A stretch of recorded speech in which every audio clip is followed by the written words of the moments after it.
May all beings be happy. May all beings be healthy. May all beings be free from harm. May all beings love life. May all beings awaken.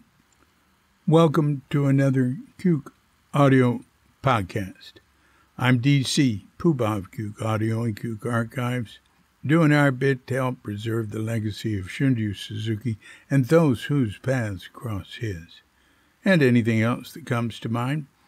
I pray that you and yours are safe and comfortable, free from economic hardship, and able to get out and do whatever it is you want within the limitations of the universal precept of do as little harm as possible. So today we have a guest, Amber Hoadley. Amber was the first baby at Tassajara, to live at Tassajara in the Zen era. And her mother, it's Kathy Cook, then Kathy Hoadley, after she married Silas Hoadley. And she talks about, what all that was like. But one thing I want to point out is that she has arranged for a memorial for Silas. And Silas died, a couple of years ago. Something I remember about Silas is his birthday was Christmas Day. Another thing about Silas, I don't know if we mentioned this in the podcast, is that Silas Hoadley was a very famous clockmaker. His great-grandfather, I think, Silas Hoadley clocks were like collector's items. They still are. East Coast. Now, we talk about where he was from in the podcast.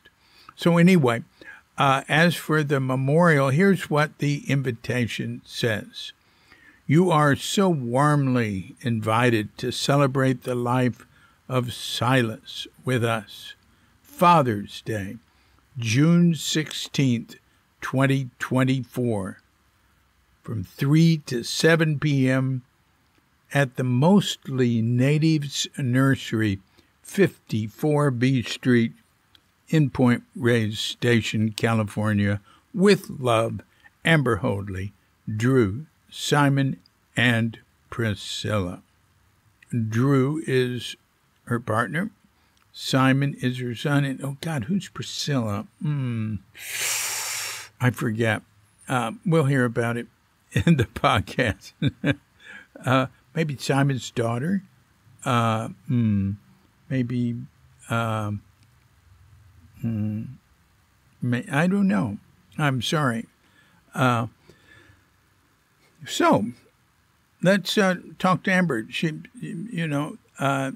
has a lot of memories from Tassajara, from Green Gulch, of her mother and her father, and they were both important people in the early Zen Center from, say, 1964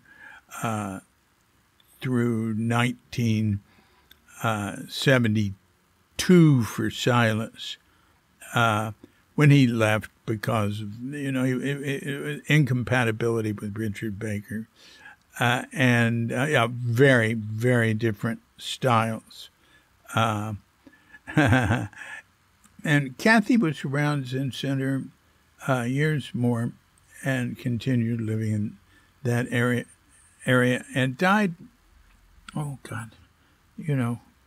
some years ago. I don't know, 5 years ago or something.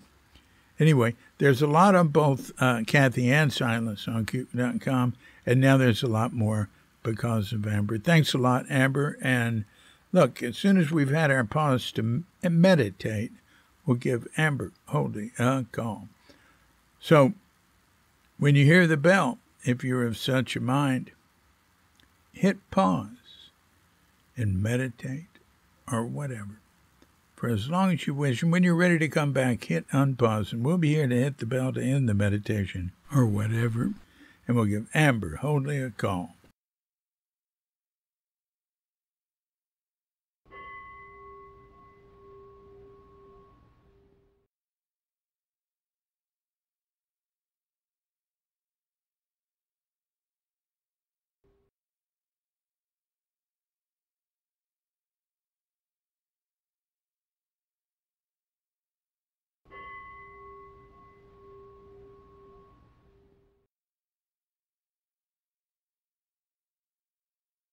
Hello. Hi there. How you doing? I'm doing well, thank you. Good, good. And where are you right now? Right now, I am almost to Barstow, heading down to Phoenix. Yeah. And how many people are in your car? Drew, my partner, is driving, and myself and our dog. Yeah, I was curious to know who's driving. Yes, Drew. Yeah. Not me. I like it this way. It's very good. Yeah. Yeah. And where are you going? Going to pick up our van that's been being repaired and visit my Aunt Mary, Silas' little sister, and then over to Taos for a ceremony. Yeah. And then back home to the nursery. Yeah. You said over to Taos? Taos Pueblo, yeah. For what? A teepee ceremony. Oh, Native wonderful. American church ceremony. Yeah. Wonderful. Yeah. I have visited Mary in Arizona. Oh, nice. Well, she was living at whatever Palo Solari's place was called. Yeah. Yeah. Cosante and Arco Sante. Yeah. Right. Yeah. So is anything still happening with that? Yes. They were just, Roger and Mary, that's her husband, were kicked out of the organization by the guy that they hired to help the organization, but it's still functional. It's a little bit transition-y. It's beautiful, but they're kind of figuring out, what they're going to develop into, I think, is kind of the situation. Yeah. So you can still visit Arco Sante? Absolutely.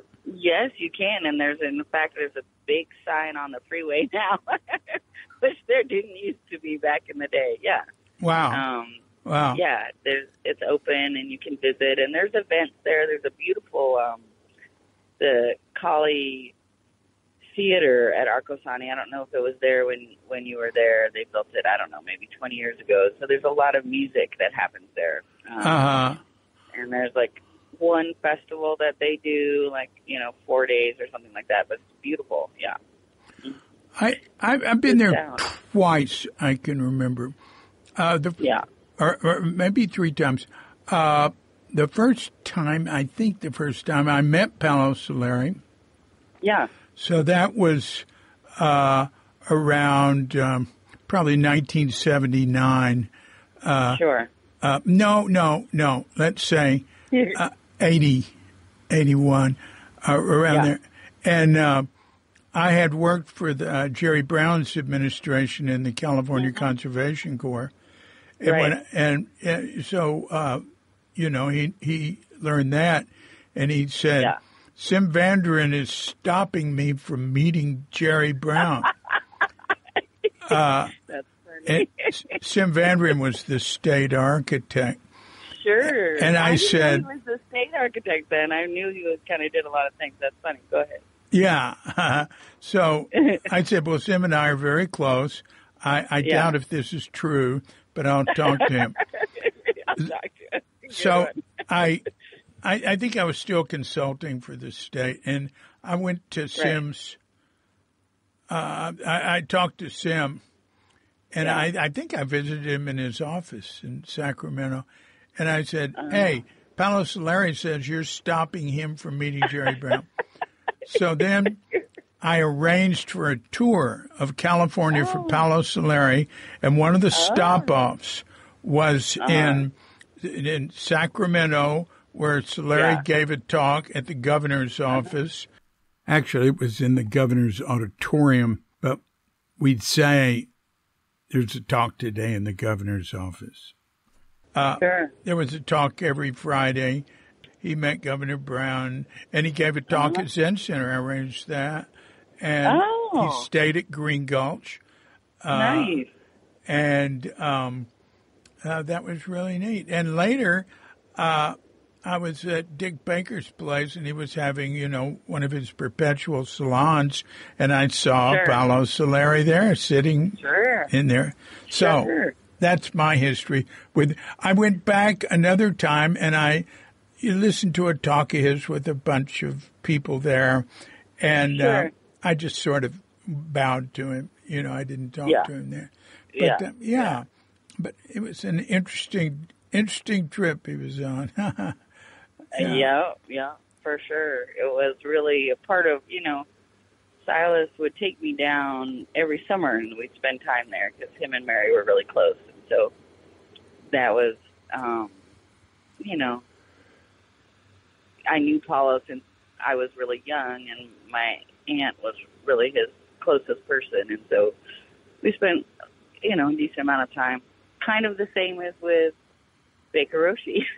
Even as a child in these sort of salon type situations, which was like just unique, I guess. But I didn't, I probably Mary and Roger came on that trip because they definitely would stop in and visit at Green Gulch all the time. So, yeah. One time Mary even she ate poison hemlock and had to have her stomach pumped, probably around that same time, like in the late 70s, early 80s at Green Gulch. Yeah. That's neat. I might have met her when she came out to California, too. She but came to I don't. Silas's. I have a picture of Silas's priest, priest making. And she was young. She was at Stanford then, and her mom and her came to. There's a great picture of Silas and the two of them at City Center. Anyway, yeah. So, what's your? You were born. Let's see. I remember when you were born. Your mother was the first pregnant woman, Kathy Hoadley. Right. Kathy Cook Hoadley was the first pregnant woman at Tassajara, and that was about 1969. Yeah. You were born in 69. In August, yeah. All right. And I think Silas was the Shuso down there. I mean, I know he was Shuso. I don't know which practice period. He was Shuso in the fall of 1970. Ah, okay. So I was a baby. Yeah. Just born. Yeah. Well. I remember my mom saying that was pretty hard for her being there with a new baby. Yeah. Oh, yeah. Well, just read read her interview on kook.com. I bet you already have it. It was extremely hard for her. It was, when he was Shuso, it was more than hard for her. She ended up committing herself to a mental institution. Yeah. But she came out of it. Yep. Yes, she did. Yeah. She, she and I were in touch. Gosh, and with you. Yeah. Until she, sort of faded away. Yeah. She just had a hard time, being able to carry a conversation, really. And spent a lot of her last couple of years kind of in her memories, more of her childhood. That was kind of where she was at. Yeah. Oh, well, she had so many years of being active in that. I don't know, San Geronimo area. What? Well, Point Reyes. I mean, she moved out to Point Reyes Station just shortly after I did, and she wrote the paper. And she did a lot of really, great things. Did gardening out there and made trouble and and enjoyed herself most of the time. But she was good. She loved it. Wasn't she over near Forest Knolls and San Geronimo? Oh, they bought a house. I'm not sure when. They sold it in 76. So until, when they divorced completely, they sold that house. And I think they bought it. I was definitely there in like 72, 71. So they might have bought it right about that time. I think they bought it and the deal was, that she decided to stay and move to Green Gulch, and Silas decided to leave. And but she would come over and visit. She moved to Green Gulch in '72, and my dad had that house. Yeah. Oh, you said she moved to Green Gulch in '72? Yeah. Well, that's the first year. Yeah, right away. Yeah, I was there '73. Right. And she was there then, right? Yeah, that was the story that she told me. Was Silas said, well, if you leave, I'm leaving, and if you want to come with me, you're going to have to work. And she didn't like that. She said, that's the way she told it, was that was, she wanted to be a present mother, and she felt like Green Gulch was going to be a good place for me. That's how she put it. So, yeah. I'm grateful. I got to be there. Yeah. Yeah. What do you remember about what are your earliest memories at Green Gulch? The earliest ones were we lived in the Tenzo's office now, and when we first moved there, and I remember walking between where the Zendo and there a lot. And I wouldn't let go of my mom's hand for like the first 3 weeks. She would always say that, and I remember that. And I just remember the kids mostly, and the place. And so they merged together kind of from that, 3 to 7 age, I'd say. And Sally and Hillary, and there was a couple kids, Ian, that came and went. And then, the kids is mostly James and Johanna and Kelly, of course. And, it was the kids. We had a good time. Yeah, that's neat. Well, you were older than a lot of not Sally. When I first got there, there were a couple of older kids that left real early, only stayed for a year or so. And then, then I was the oldest of the whole crew, and that's kind of how I really identified that way and kind of took that on. I would walk everybody home after dinner and kind of be the big sister for sure, other than Sally and Hillary. And they were because they were quite a bit older, they were just sort of, I really looked up to them, and they were in their own world already, and both of them were, more engaged in their social life outside. But we had tons of, they would, Sally used to play, all the kids would come over to the ranch house, and she would have us close our eyes and taste something, whatever. They had fun with us, and we're good to us for sure. But kind of as the next, as I got a little bit older and there were the younger kids, I guess James was a year younger than me, and Johanna was a couple years younger than me. And we just ran around, and Kelly's, I think, 2 years younger than me. I'm not sure. But well, Kelly was born there. Kelly was born there in '73. Okay, yeah. He was born at Green Gulch? I don't think I knew that. Yeah. He was born in, now you said the Tenzo's office. I don't know what the Tenzo's. Yeah. I guess it was just the little, if you're facing the, you're going to eat your dinner. And off to the right was the coffee station, and then there was a little room on the right that was like kids' room for a long time. And then back towards the kitchen, there's the little office, and that was where we lived in, a zillion different places. Oh, but, on the first floor down there. Yeah, that was the first spot that we stayed at. Oh, Kelly was born in upstairs in the room when you come up the stairs from the kitchen and dining area. Yeah, right there at the top of the stairs to your left. Right. Jano Watts stayed there. I remember when Jano was there. That was and I spent a lot. That was much later, but I spent a lot of time with her. Actually, I visited with her a lot when I was growing up. Oh, is that right? Yeah, she's kind of cool. I always sought out the new people, right? because I was a little older than the other kids, and I was interested in anybody new. And she just, gave me storybooks and talked to me, and so I was like her little friend. Yeah, she was lovely to me. Yeah. Mm-hmm. She did well while she was at Green Gulch, but then I think she started drinking again, and she got into Synanon. Oh, no. Oh, no. Yeah.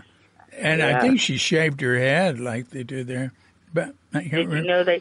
Did you know that my mom and dad sent me to Synanon for a month? That's where I learned how to walk. That's where you learned how to what? That's where I learned how to walk. I was like 18 months old, and I don't know what was going on. They had stuff to do, and they had a friend there, and they just dropped me off there. And when they came to pick me up, I could walk. Wow. Yeah. Well, that was, you're very young, so I don't I was. It's like 71 or something like that. Wow. Yeah. Well, yeah. Jano, Yeah. finally after Synanon, she just lived in Mill Valley and just drank herself to death. Sure. When she died, her room her little apartment was just covered with I think vodka bottles. Oh. It was sad. Yeah. It's a brutal one. I didn't really. I think my mom's mom drank, and that's the sort of only one. And I remember your mom's mom. Yeah, Feichi, you do? Because she came to Tassajara the first guest season that happened. That was May and June of 1967, and the dining room was in the room that became the Zen Dome. Okay. And her mother. Yeah. Yeah. Did her mother commit suicide? No, her father committed suicide. Oh. Yeah. Something like that. Her mother, yes, her mother did. I mean, her father did, and her brother did as well in 1986. Wow. Mm-hmm. Wow. I think she had a hard time with her mother. She had a very hard time with her mother. She felt, that she wasn't really, that either of the kids, her or her brother, that her mom just wasn't maternal and didn't really want kids. And then she was 14 when her father committed suicide, and her mom, they never spoke his name, they never talked about it, and her mom just kind of started drinking a lot and married somebody else who kind of spent all the money that her dad had Parkinson's disease, and he was a doctor, and he had was a kind of really vital man and didn't want really to go through that, and so he took his boat out and never came back. So he left, but he left the family pretty well, and then that didn't last with Grandma Feichi's travels. So she had a really hard time with her mom, without a doubt. Yeah, they met with Suzuki Roshi, and afterwards Suzuki said to Kathy, "You're still fighting the curtain." Something like that, some Japanese phrase meaning you're still battling with your parents or something like that. Something like that. I've got it down. Nice. I've never heard that. That's absolutely. Yeah. It's a big one for many of us, for sure. And it'll hold you up for a long time until you get it figured out, Yeah. Well, Kathy was pretty benign person, Absolutely. Oh, yeah. Well, yes. I would say, absolutely. She was a very benign person and loving person. Certainly for me, she was also a tortured person who had a lot of pain. Yeah. So that that cannot feel benign if you're the one who's processing that or living with it. But she was, no, at heart, very, very benign, for sure. Yeah, but she seemed to me to evolve well after having extremely hard time. She did, and she did incredible things. I mean, her art and her drive, her writing and her mind are phenomenal. And that's, for sure. And her involvement with the community and gardening and watershed, was that? Yeah, she was involved in the whole kind of she was involved in the early pioneers, which was like, she was just very environmentally aware, and clear writer about it, and connected actually a lot of people. And she also, Steve Stuckey was huge for her, and when she left Zen Center and practicing with him was just as far as her kind of, Buddhist life, and Thich Nhat Hanh for sure, but Steve Stuckey in particular, really, just supported her so beautifully and welcomed her, and she got to really enjoy her practice in a way that she had, felt that in her challenges with the Zen Center, for various reasons, but where it wasn't quite the form for her, or there wasn't enough room, she was pushing the edge a lot, and or it was painful, to sit in that way or whatever. But Steve was just, phenomenal relationship for her in her later life after she left Zen Center. And she did a lot of really wonderful things after, and was always appreciated her time there. She stayed in touch with Suki and all the work that Suki was doing, with restoration at Green Gulch was really what she became interested in. Yeah. Suki and they had exactly. Yeah, they had a really lovely, relationship and meeting and discussion. Yeah. That's cool. Yeah. Yeah. That's neat. That's neat. Mm-hmm. So you were at Green Gulch from. So I was there. Yeah, I left when I was 4. So my mom went into. She then had a really hard time after, kind of when I got to puberty, I'd say, and then Baker Roshi leaving and all that. She started having both physical and mental health situation that was pretty serious. Oh, really? And yeah. We moved to like 8 different places there within a year, and then we eventually wound up with Yvonne. And even Yvonne was like, "This is too much." And my mom's brother came, and she went into the mental hospital again then. And, I forgot about that. 83. And my dad and I moved into Eric Larson's downstairs in Mill Valley. So yeah. So that's where I lived, and then she went back to Green Gulch after, but it was like maybe 8 months. She was in the I don't remember how long, but it was a long time. And then she went back to Green Gulch, and I went to boarding school in 85. So I would kind of come back and forth. I went to Andover, Phillips Academy, where my dad had gone. I had told my dad I wanted to go to Australia for a year, my junior year, and he said, "Well, why don't you apply to Andover and see if you get in?" And I was like, "Okay." And they were need blind, so if you got in, you got whatever scholarship you needed. And so then I was like, "Oh, well, you got in, you got to go." But I had no idea what I was getting into. It was good, but it was quite different. So I went for my last 2 years of high school. How was that? And then, you got 5 hours. It was good. It was good and also challenging. Where? School. I went to Andover outside of Boston, but I wanted to go to Australia. And my dad said, "Well, why don't you just apply to boarding school instead?" So Andover, where is that? It's outside of Boston. It's 30 minutes outside of Boston. Mm-hmm.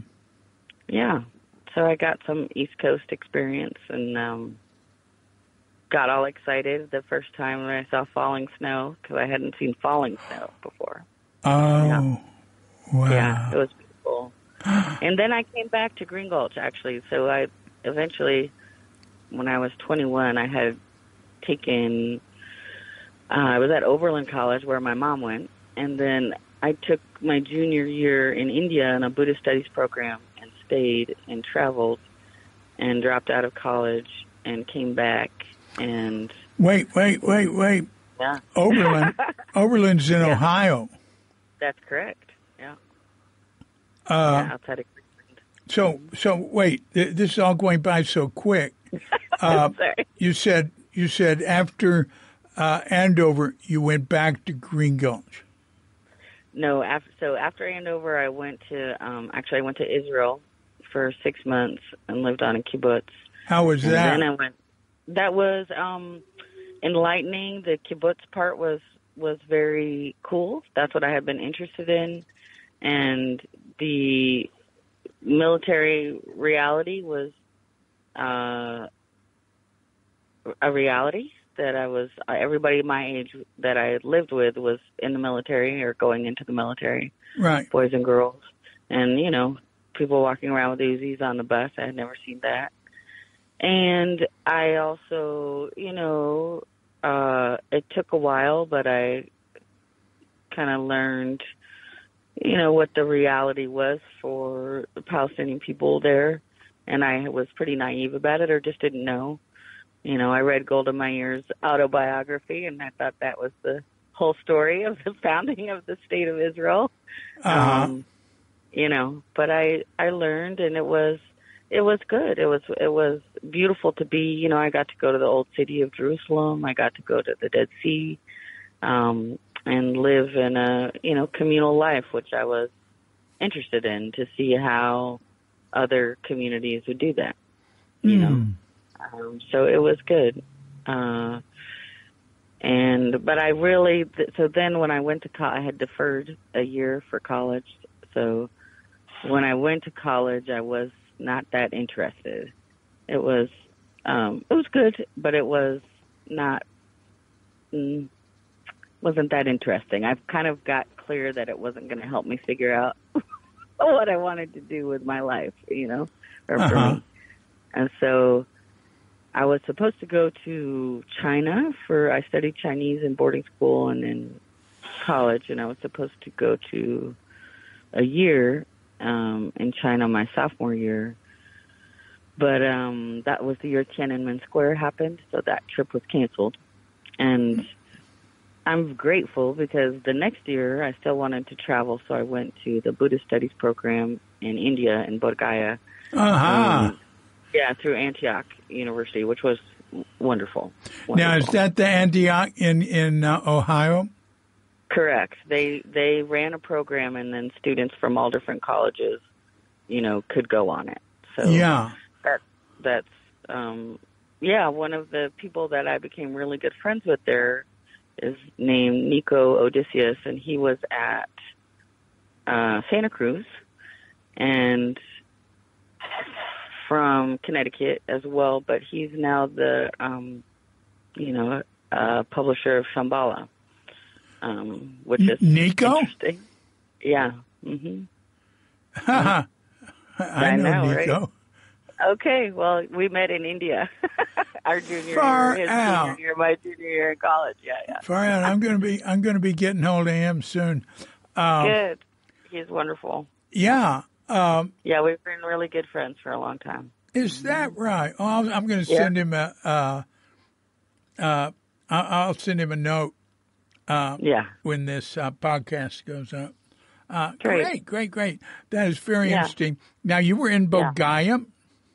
Yeah, so the program was based in Bodh Gaya, and we got to meet the Dalai Lama, which was super cool, and got to be there. Now this was in 91, and it was a great program. It was really interesting and wonderful to be in India.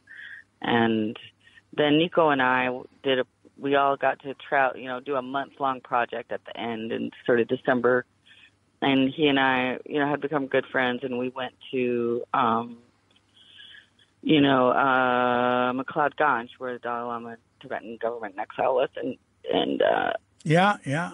we're there for a month together. And then I stayed in India and did some volunteer work in Calcutta. And Wait. What did you do in Calcutta? well, I wanted to go to Mother Teresa's place, Kaligat, the home for dying women.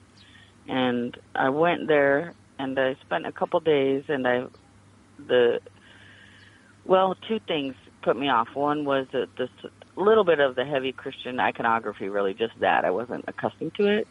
But the thing that really put me off is they were, all the women were having their hair cut off. And I had learned after being in India at that time, for those women, having your hair cut off is like the worst thing you could do. And I thought, why were you cutting off these women's hair? They're dying. They're dying. They don't need to have their hair cut off. Sort of like for cleanliness or whatever. But I was like, that doesn't seem right. Uh-huh. So I found there was a clinic. There was a British doctor called Wait. I want to go back to Mother Teresa. Sure. I remember you were disillusioned with Mother Teresa's place. I think you said. That place. I think you said something about they went out and recruited dying women to go there. That could be. I don't remember that, but it could be. It could be. It didn't quite sit right at that. I mean, I was young. Yeah. I'm a fan, but I just, it didn't fit at the moment. Jerry Brown spent some time with her, and he liked it. I never met her. I mean, I didn't meet her. This was just the home for the dying, in Calcutta for women. It was, and the nuns were wonderful. The nuns were great. It just, that's great. Yeah, they were beautiful, and they were recognizable all throughout Calcutta. And Calcutta is an intense city, and certainly was. Yeah. Did you go to the Rat Park? The Rat Park? I don't know. There's a rat park there. I went there. Oh. There's all these rats running around in it, Yeah. and it's just a little park where there's no recognition of it. It's by a busy intersection, and right. There's nobody particular paying attention to it. I just heard about it. Nice. Yeah, I had a great time in Calcutta. Yeah, I did too. I stayed for a month, and the street clinic that we worked at was wonderful, and the volunteers were wonderful. It was really good. Yeah. I want to mention something about Bogayam. That is the poorest area of India, and it has a reputation for being very dangerous if you get out of town. And I went over the river. You probably went to the milkmaids' village during the day. Yes, and I did go over the river as well. We stayed in the Burmese Vihar, which is a little bit outside of town. Yeah. Ah, wow. Mm-hmm. Well, I was over there. I walked over, and I was in the milkmaids' village or something, and somebody came up to me and said, "Look, it's going to be getting dark soon. You got to get out of here. Go back over the bridge." Yeah. No, it was. Yeah, it was.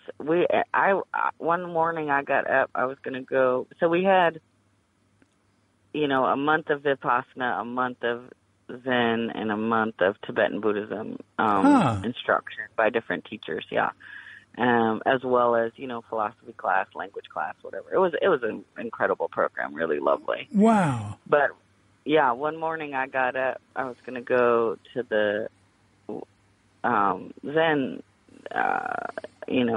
Hall in the morning, and I was gonna usually there was like one other friend who would go. Like we didn't have to go, but I wanted to, and so it was just me. And I was walking, so it's early, it's dark, and a pack of dogs turned me back. Wow. I was like, oh no, I cannot cross this pack of dogs. Wow. It was very intense there. For sure. Yeah.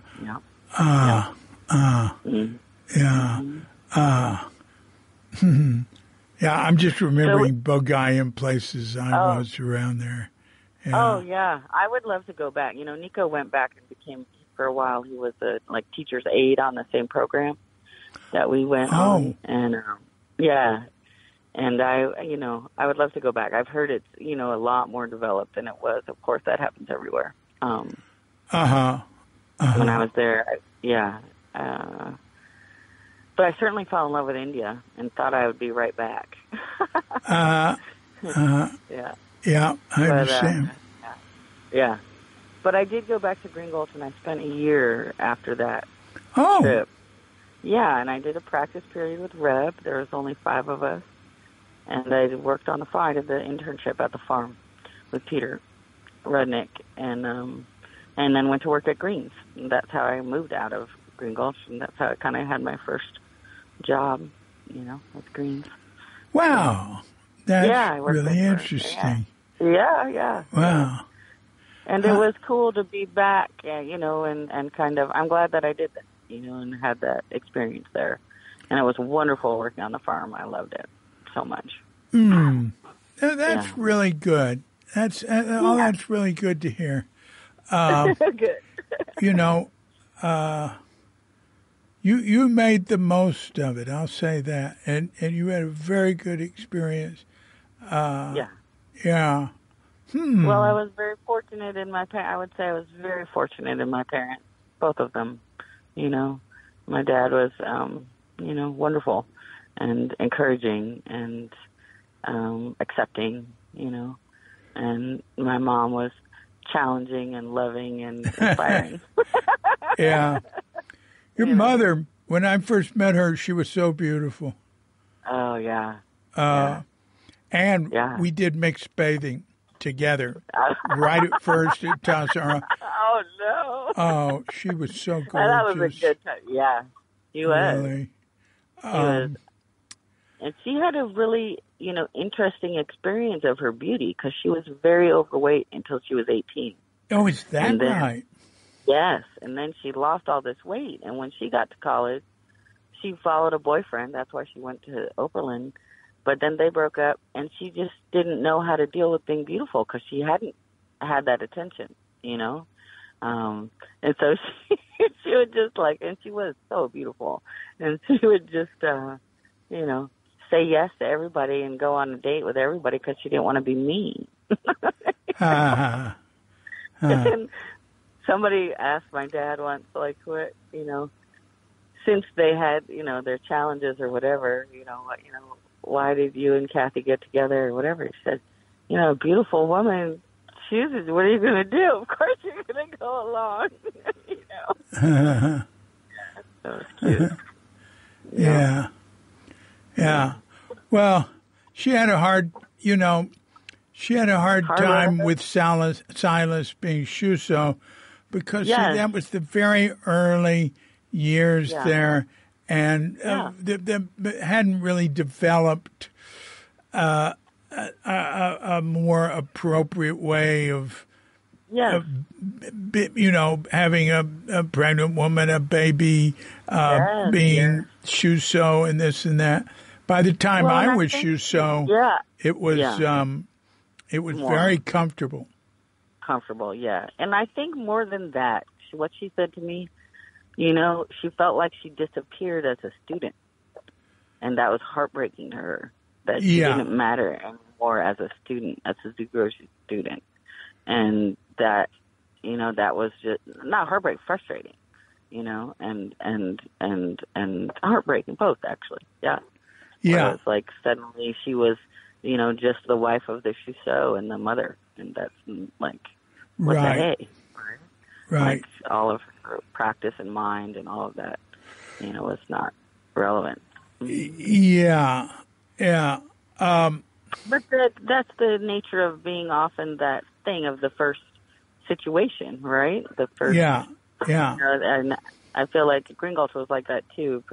When the kind of next crop of kids came along, there was a lot more, intentionality about how to raise the kids together or how to have, if one parent, was working or not working at Zen Center or whatever, or what it is to have when they were single parents and all that. was at least more addressed. As time went on. Yeah. Yeah. Well, one problem, she was sort of cut off, not only by Silas and by Suzuki in a sense. Yeah. But all Suzuki knew was, a priestess of wife. She stays at the family temple or with her family, and he goes to the monastery, and that might go on for years, just coming back every few months, saying hello, and the idea of the woman and the child integrating into the monastery is something he'd never experienced. Right. So. He asked Kathy he said, she told her she had to sacrifice. But, and also Silas didn't want anyone to help her because he felt they should be practicing. I know. Silas had a very strict line that would show up in interesting places because he was so thoughtful and kind in so many ways, and then sometimes there'd be this strict thing, and you'd be like, "What is that about?" Well, that I don't know. Richard Baker introduced. I mean, Suzuki hadn't even thought of having women at Tassajara, and Richard said, "No, my wife and daughter are going to be there," and he just said, "No women, no Tassajara." So it was, and Kathy said, the first ones open it up a little, and the next ones open it up a little more. That's right. She knew she was a pioneer.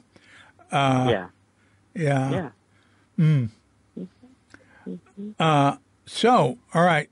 So let's see, where were we? You did a practice period with Reb. I'm going to hear more about that. How was that? Well, let's see. My mom had a little bit of a fraught relationship with Reb, and I would say I probably had absorbed kind of a skepticism about him. So I went in with that, and I was also kind of in culture shock. From India? From India, coming back, and my dad had moved in with his new girlfriend, so I couldn't move back, and I was like, oh, where do I go? Oh, gosh, I'm going to go to Green Gulch, and at first I was like, not sure, and living near my mom at that time, because we hadn't lived together. She was doing really well, but we hadn't lived together, since I was 14, so I was we didn't live in the same, actually we did at first, but, so there was the smallest practice period, I think, on record. There was only 5 of us. So that was an interesting thing. And it was with Rev, the thing that I remember is going to, when we went up to his house and had a talk. And I think I was trying to be a little bratty. I don't know. I asked him to Suzuki Roshi. I was, having ordained by Suzuki Roshi. So I had a little rockasy that my mom made. And, my parents always told me my name meant something good will happen, right? Zengen, that's my name, from him. And I asked Rev to translate or to tell me more about what it said because he could read it, I believe. Yeah, I don't think so, but... Well, whatever. This is what he said to me. He said, "Oh, your name means female practitioner." Yeah. And at first I took that as kind of a knock. Now I think it's pretty great. So my boyfriend at the time was very enamored with Reb. That was Tony Thier, and he was kind of he just thought he was so, he kind of hero worshipped him. Was Tony a Zen student? He was. He lived at Green Gulch, and he was there for a couple years, and he wasn't the farm manager, but he was above. There was one apprentice. Mark and I were the apprentices. I mean, one other apprentice. And then, he had done a couple practice periods and was working on the farm.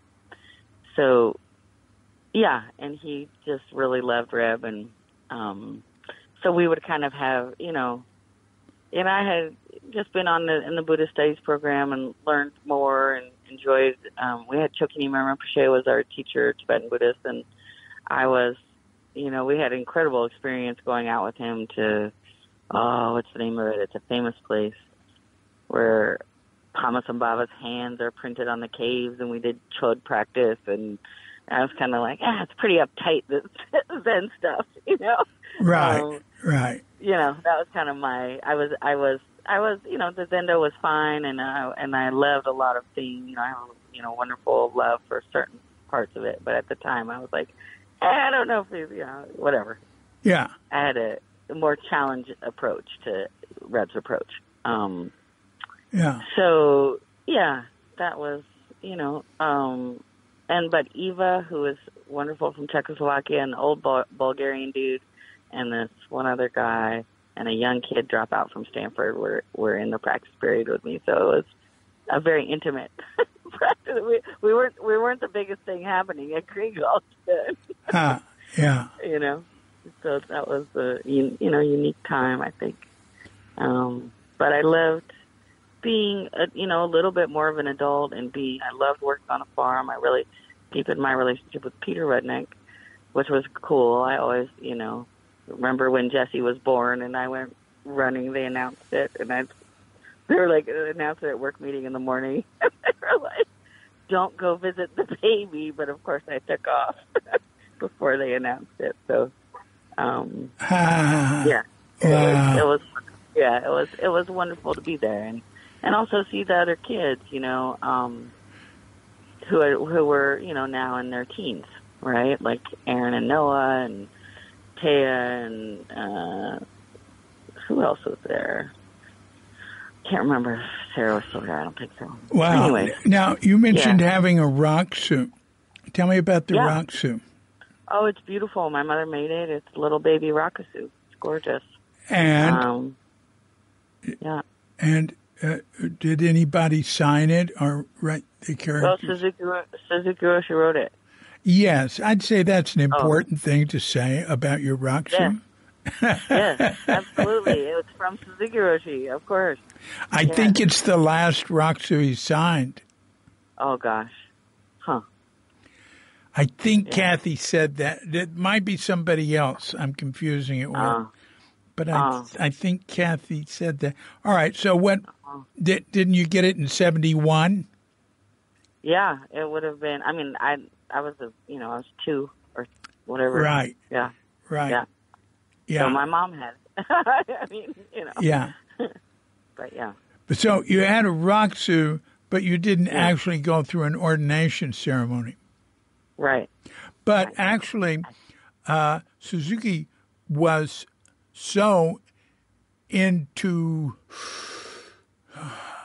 substance over form, or spirit over that if you look at some of his early priest ordinations, him signing your roxu could count as an ordination in my book, because he would just wave his hand over their head and say, okay, you're ordained.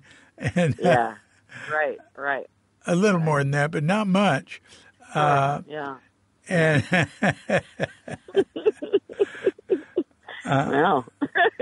I did, one of the things after when my dad had left, when I was about maybe 17 or 18, we used to go backpacking in the High Sierra every year and the Eastern Sierra, and we were driving out to our trip, and he had already moved up to Port Townsend. Niels Holmes was up there, and he had moved up there, and I said, don't you think you have a responsibility, Dad, to share your teaching? Like, you were with such an incredible teacher.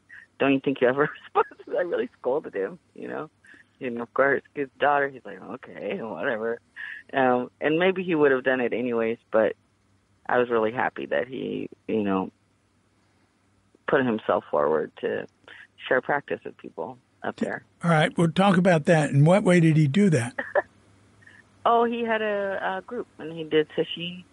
Him and Niels, did it together for a while, and then because Niels had a whole, group up there. Yeah. And then they Nils had a Zendo in his years. home. Yeah, downstairs. Yeah. Yeah. And that's another. I was there when they said goodbye to each other. My son and I were there visiting when Nils and Silas said goodbye. It was one of the most beautiful things I've ever seen. They loved each other so much. Oh, you mean when Silas visited Nils when Nils was dying? Correct. Yeah. Yeah. Yeah. And myself and Simon were there also. And it was just beautiful. In any case, so Silas started his own group, and he had, every Saturday or Sunday, not bad, I can't remember. He did a couple of sessions a year, and he did, weekly sitting practice at a friend's little Zendo. Bill Porter used to come at Red Pine, and all the poets up there, I used to tease them. I was like, oh, and then they'd go have coffee at the bakery and talk, Like, yeah. This is just like the Cafe Trieste. Yeah. Yeah. But he did, he did. And it was, I know, he used to do it at the session was at the Palindrome. The Flying Karamazov brothers were up there, or whatever they're called. Do you know about them? That's a pretty cool group up there in Port Townsend. Yeah. I know the name. So they had a great place, and they called it the Palindrome, and it was like a theater, and that's where Silas would have his sessions. Yeah. Silas was going up to do sessions on Quadra Island. Yeah, with Larry. Yeah, we went up there. I went up there. Yeah. Earlier, when Suzuki Roshi died, Silas was doing a session up there. I know. Yep. I'm in close touch with Larry. Yep. He left without saying goodbye to Suzuki, and Suzuki wanted to talk to him. And Silas went to visit him. Suzuki was asleep, so Silas just sat with him. And then Suzuki was very frustrated when he heard Silas left. And I bet. He, Suzuki told Jerry Fuller, he said, don't worry, when I'm gone, you still have Dick and Silas. I know. Suzuki wasn't, he didn't act quick enough a lot, He was so used to letting everything just sort of happen that he put things off way too much when he was dying. And the night before he died, he told, I think Mitsu, I want to talk to Dick about Silas. And he never got to, because he hadn't done it. And then in Zen Center, there really wasn't room for Dick and Silas. No. Because Dick is sort of emperor type, and there's not room for any sharing of power or anything. Exactly. Yeah. And so do you know, at some point, what Silas told me is he said one day he just realized I can't do this. It's just too much. And he just walked out of Zen Center, and he said he walked all the way, I think, to the ocean through Golden Gate Park. And then he thought, well, I can't leave like this. And he walked back, and then he but I don't know what year that was. Do you have any idea? I do. It was 72. It was either the end of 71 or the beginning of 72. No, it wasn't the end of 71. Right. It was right. Suzuki died at the end of 71. There wasn't any time for anything to happen. Right. It was 72. Yeah, that's because my mom, we went to Green Gulch when he left. The story that he told, or that I was told, was that Dick wanted to buy a Buddha and from Japan, I guess. And Silas said, no, we can't afford it. And Dick said, well, we're doing it. And Silas said, no, we can't afford it. Dick said, well, we're doing it. And Silas said, that's it. I'm gone. So I know it was, that's the story he told me. Yeah, well, maybe it was the Gandhara Buddha. Probably. Reb discovered it. Then he told me to take Philip Whalen over there to see it. It was in a guy who ran a store called Kathmandu on Union Street. That sold stuff from Afghanistan or something. And I'm not sure about that. Is that? Is it the one that's in? Is it the Buddha? Where is that Buddha? At Page Street in the Buddha Hall. Oh, that one with the beautiful Buddha. Yeah, and ended up getting two of them. There's another one that they called the Gupta Buddha. Anyway, they're quite authentic. And the other one went to Tassajara. And I think at the time the cost was $25,000. That sounds about right, I think. And Silas was so conservative, but I think it was going to happen no matter what. And that's the only, because as you said, there wasn't room. And I know that I know it was hard for Silas because he felt like he did have that obligation, to the people that would rely on him there. Yeah. And he really did. And he took that really seriously. And he just couldn't do it. Well, yeah. No, that, the people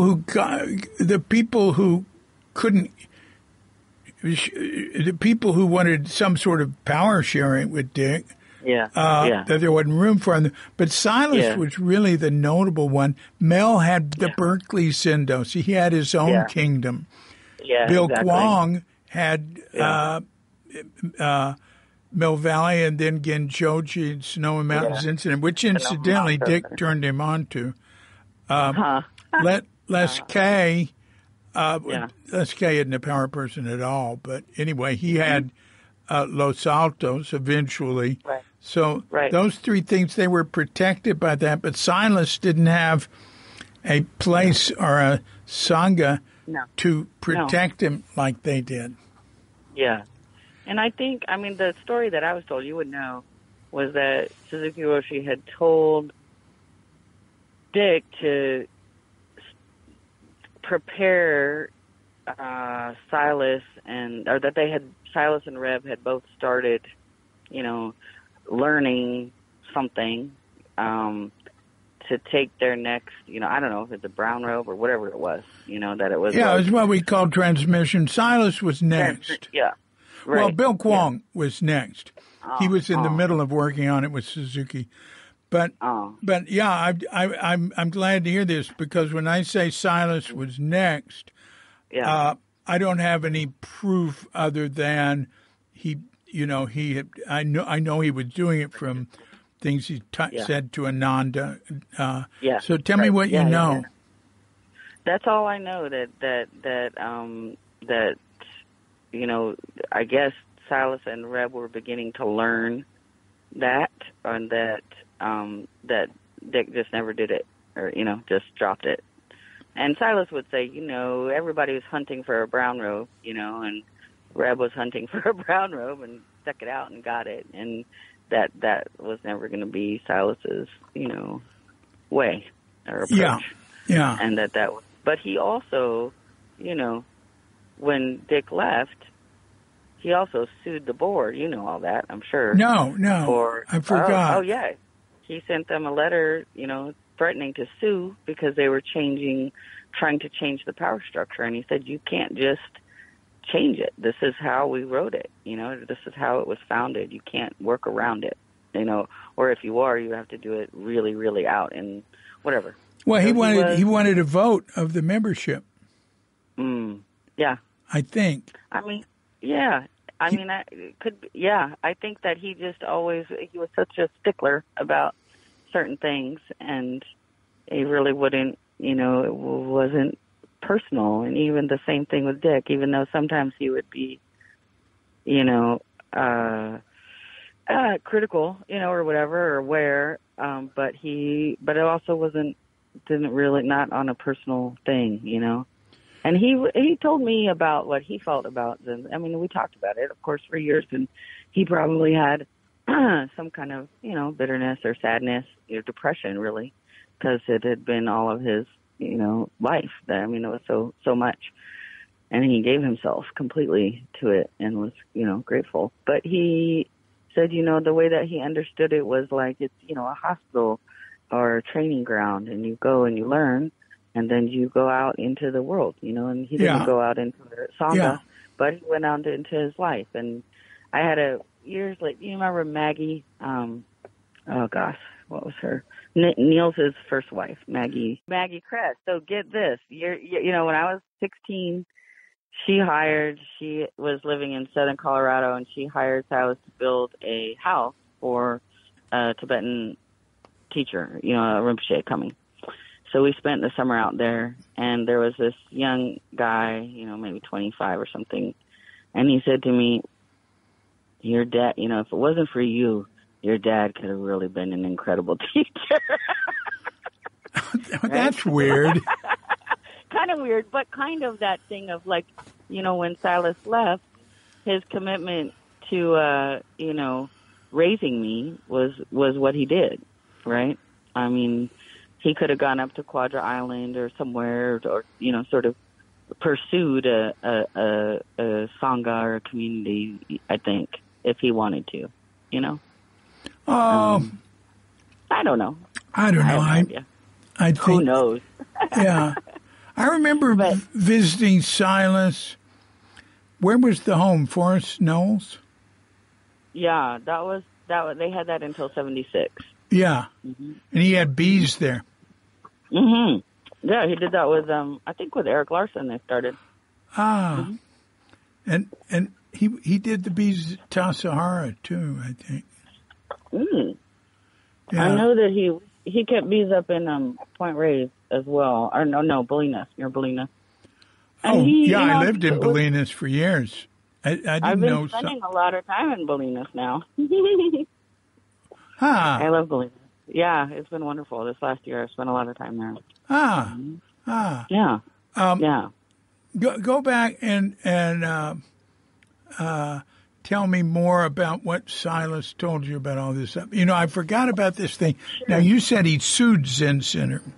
He threatened, I think. I think he just sent a letter. I remember something about that. I didn't quite understand what it was. Yeah. I remember vaguely thinking that that he wasn't going to be successful in his attempt to he had a certain idea about how things should be done at Zen Center. Sure. And like when Suzuki was dying, the board had to officially make Dick the abbot. Silas wanted the membership to vote on it, I think. And he was, arguing in the board meetings about that. We can't just do this. And he said that Yvonne shouted him down. That's funny. Yeah. Well, he could be very sticklery, and I don't think he really. I mean, I don't know if he really, thought he would be successful at suing. I think he just wanted to make his point. I don't know. Yeah. I don't know. I thought about it later, and I thought, it must have been somewhat difficult for him because he would come to Green Gulch all the time when I was growing up, and to pick me up and walk around and hang out with me and all that. And there was some kind of, Dick really courted me. It was a little weird when I think about it. He used to have me sit, and when I was 4 or 5 years old, with the, staff meeting that he would have in his house or whatever. I don't know what it was called, but, all the heads of everything. He would have me sit there and give my opinion. And, I don't know. I thought about it later that it must have been strange for my dad to be, coming and going so much and involved and not involved at all, Yeah. Did he have any relationship with Dick after he left? No, not at all. Yeah. And he had a little bit of a, the last time he went to Tassajara, he came down to see me, Silas, and Leslie and everybody was just wonderful to him. But then they were like, oh, your job is to clean the bath. He was like, okay. He went over to clean the bath. Somebody, the work director or whatever, was cleaning the baths, and some old, I don't know who it was, had a conversation with him, and then someone scolded him for not cleaning the bath. Having your conversation. For not cleaning the bath well? Yeah, like not during just stopping for half an hour to talk to somebody who, wanted to talk to him. Oh.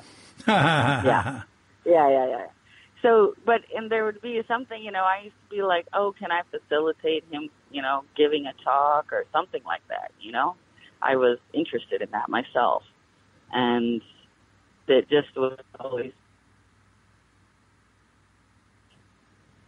wouldn't work out, the way that the approach would come or not, where someone would say to me, oh, we'd love it if Silas would come, give a talk or whatever, And yeah, that's ridiculous to have him come and then not ask him to give a talk.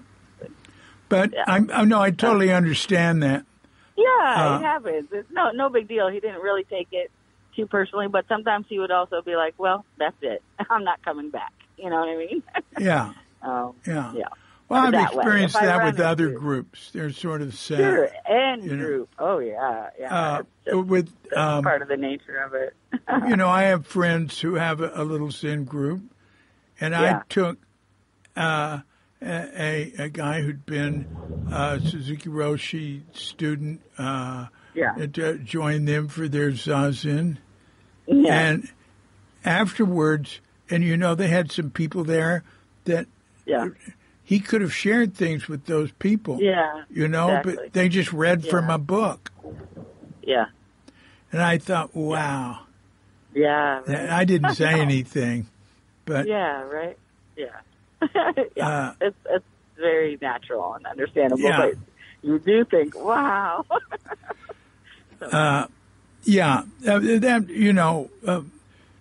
Just quickly running through every experience I've ever had with groups, that's sort of normal. Yes, absolutely. Yeah. Yeah. And that's, for me, that group has always been, from how I was raised and what my interest was, it's always drawn me, and I've seen it in a lot of different forms, So I feel it's very wonderful to be in a group, and it is challenging. Yeah. Yeah. It's not easy. It's not an easy path, but it's very natural, actually, as to how, humans are. Yeah, really. That's right. Silas, in talking to me, was never bitter or emotionally involved. He would say that Suzuki made Dick his successor because in his judgment that was Dick was the only one who could do it. And Silas said to me too that he believed that, that was right, actually. Yeah. But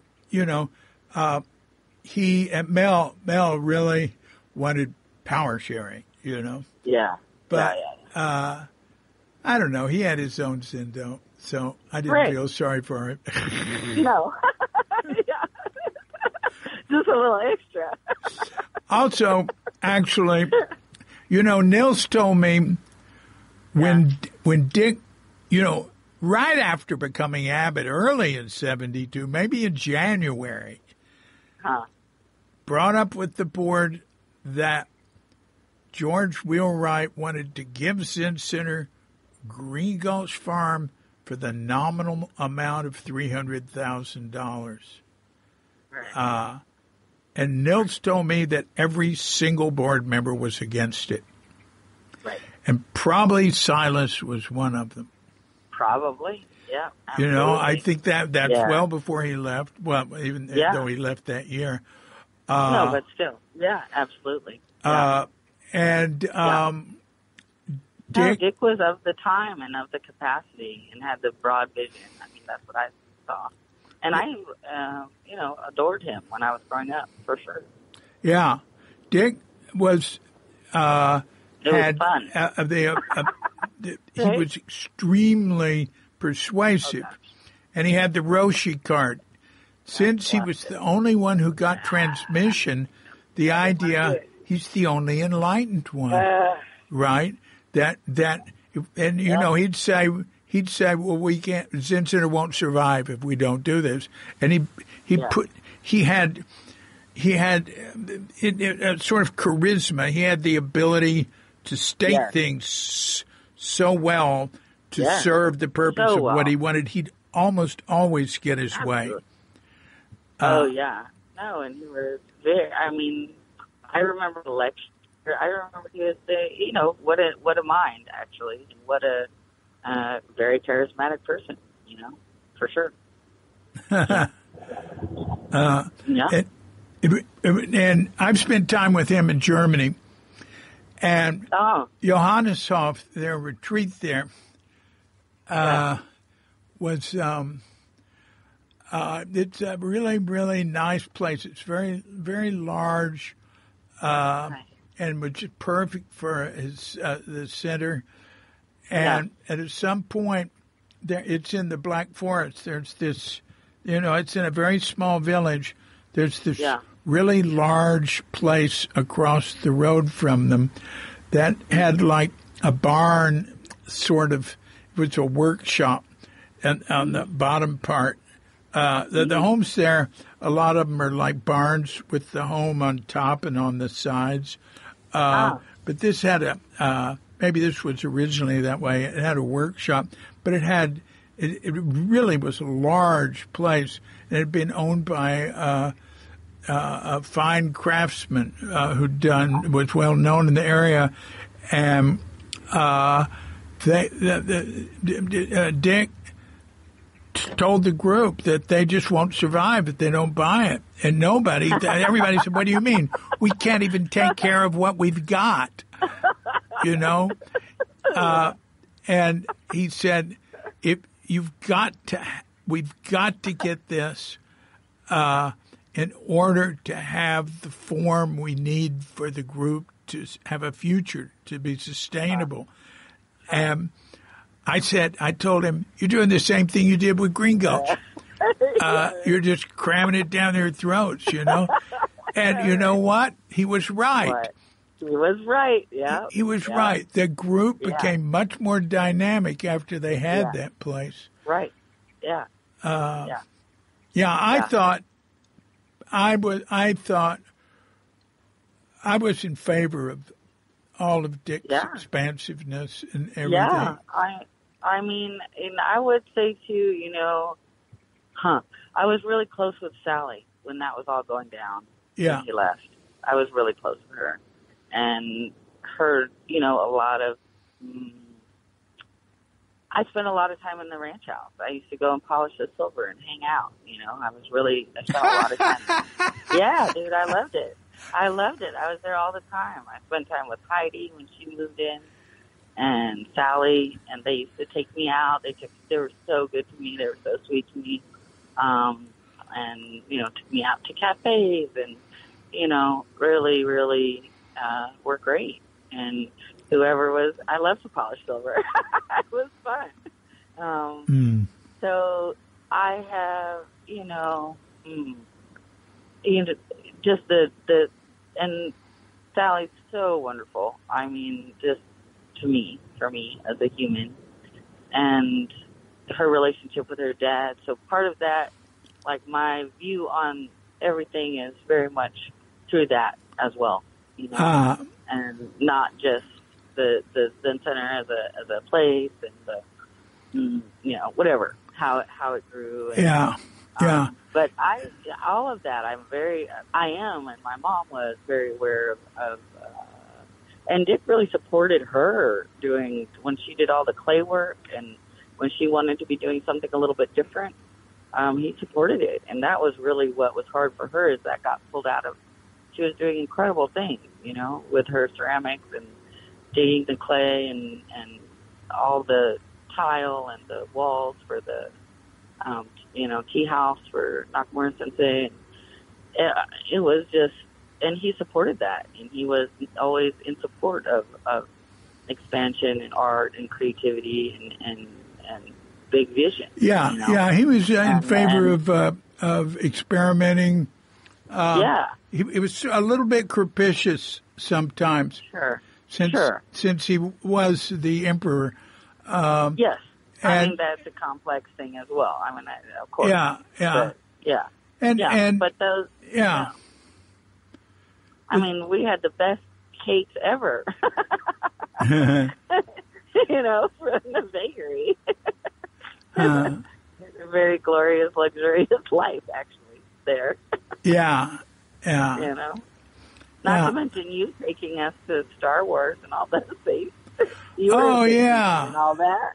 Yeah, I had, I set up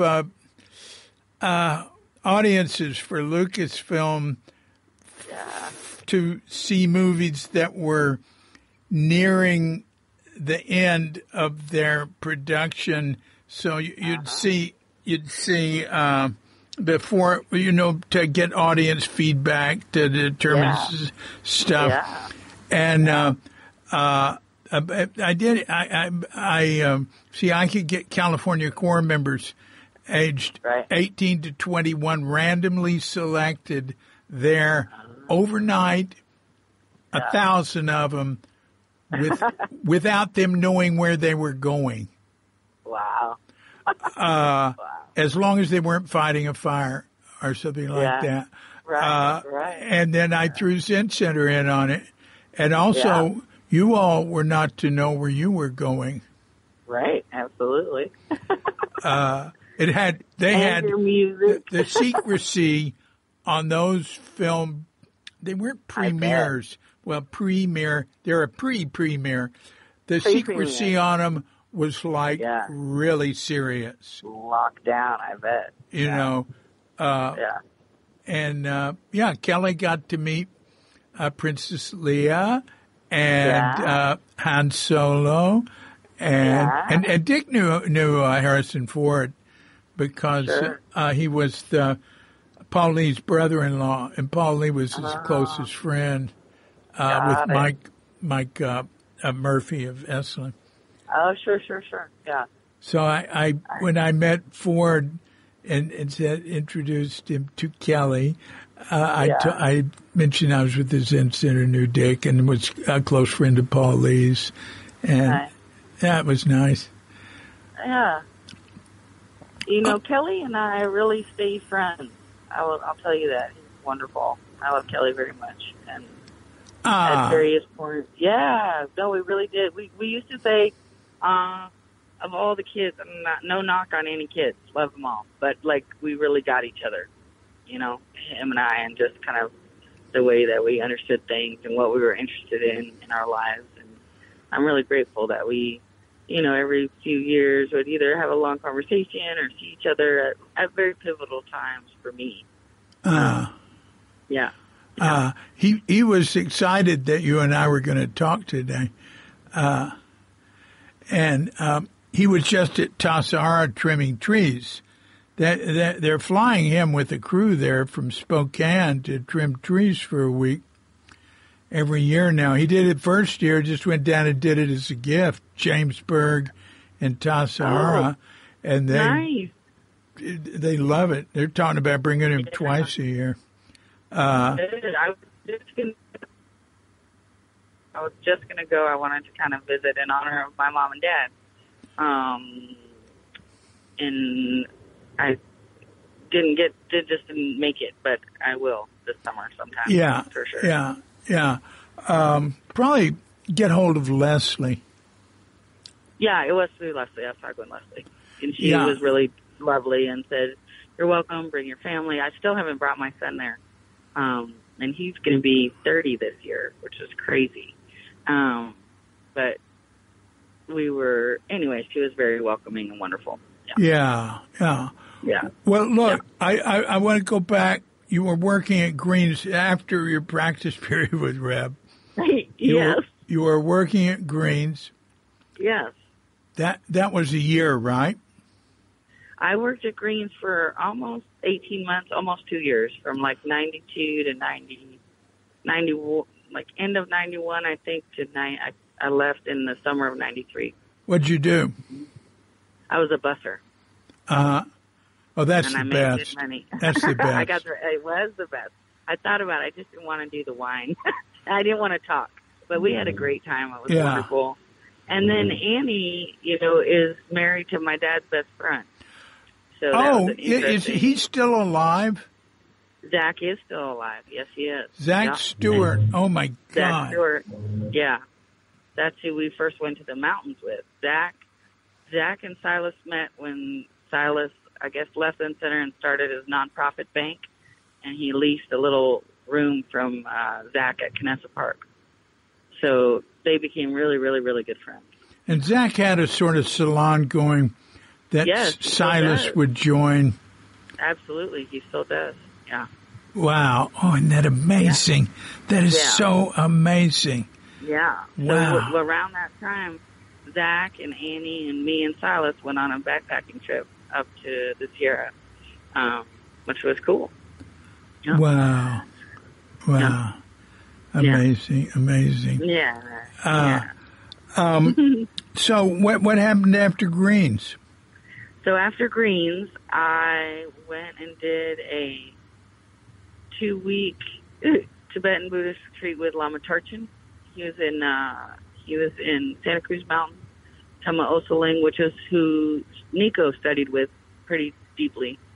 And I did a Yeshe Sogyal retreat, and then I was like, Did you say what's the name? Tarchin, Lama Tarchin.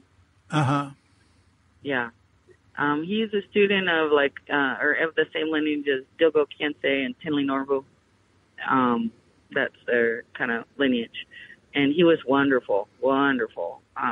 Just delightful, yogi, householder practitioner, Rinpoche. Great stories and just wonderful teacher and really into art. He would invite artists. They didn't even have to be Tibetan Buddhists and to work on that. He made a huge Padmasambhava statue out there, and he was just wonderful. Anyways, I went and did... Out where? Watsonville. The place is called Tema Oso Ling. Where is it? Out in the Santa Cruz Mountains. Ah. Yeah. Ah. Wow. Yeah. And then I went up to visit a friend of mine who was in Round Valley, Covelo, working at the Live Power farm, which is, one of the Alan Chadwick farms. Where Alan went after Green Gulch. Yeah. So there was a couple who did a Steiner farm there, and I was out there, went to visit a friend, and I got picked up hitchhiking by somebody, and that person said they had 20 acres and they could put me up in a retreat cabin. And they were a student of Kalu Rinpoche.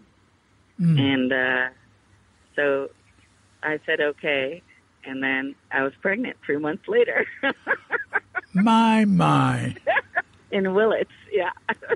So there you go. And then that changed the course of my life. So, please continue. Yeah.